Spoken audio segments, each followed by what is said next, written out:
So a couple years ago, I did this thing. This is my truck. It's a M998. It's a 1991. It breaks down a lot. That's what happens with old trucks, but it always comes back.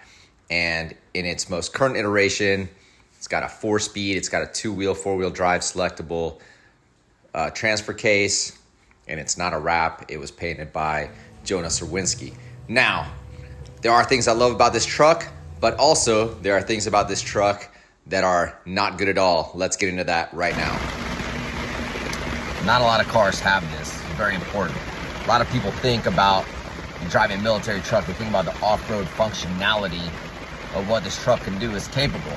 It's got them XLs, meaning 40-inch tires. But what's really legit about this truck is it's got built-in water features, right? So it'll mist you while you're driving down the street. If you want to sit under that, it feels like a beautiful refreshment the entire time you're in motion. It's kind of amazing all the tricks this thing has up its sleeve. So because this is my favorite truck and it does rain inside, we had to take care of that, and this is how this story is going. We're going to drive to South Carolina. It's like 800 miles away. We're going to camp, and we're gonna get a roof for this thing. Here we go.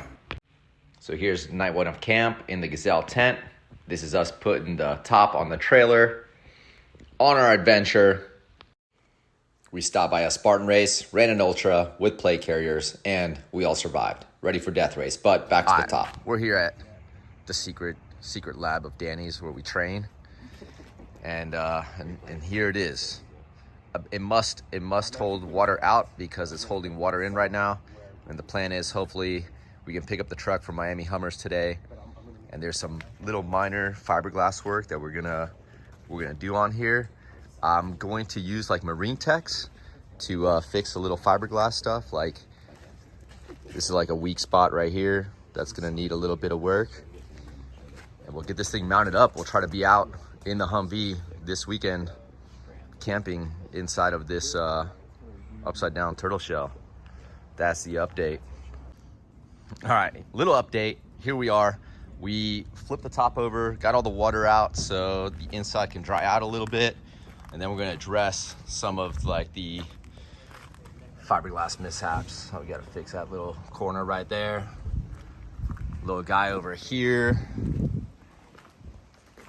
And overall, it's in pretty good shape. There are some antenna holes that I wanna address also, but while it was upside down, those antenna holes didn't drain any of the water. All that water stayed in here. So I guess that's a good thing.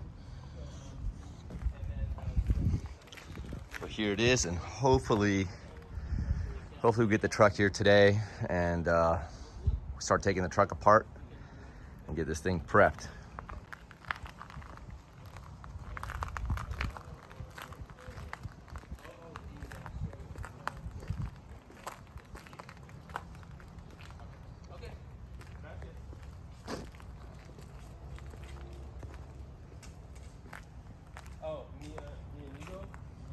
So for those of you guys that are interested in going this helmet top route, which is, I think it's my favorite top you could put on a Humvee. I think it looks super dope. You know, the thing feels like pretty fragile. And a bunch of these that I saw for sale had these arms broken off, and they're cracked on both sides on this specific one.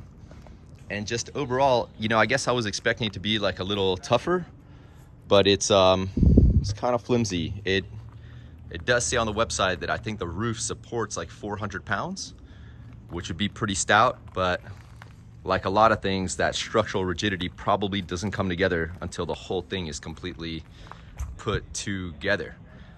So my helmet top guys, these are things you want to look out for, right? Like you don't want to crack this, and you want to protect these arms right here. Fix this little area here, and moving it without the boxes in it is significantly easier. The gentleman I bought it from told me to pull the boxes out to move it. That probably makes a big difference. So if you have, I have brand new hardware and gaskets and seals for this thing, but if you don't, it might be worth replacing those seals and taking the boxes out to actually move the top. I think that might be like a good move. So here we go, and hopefully it'll be on the truck soon.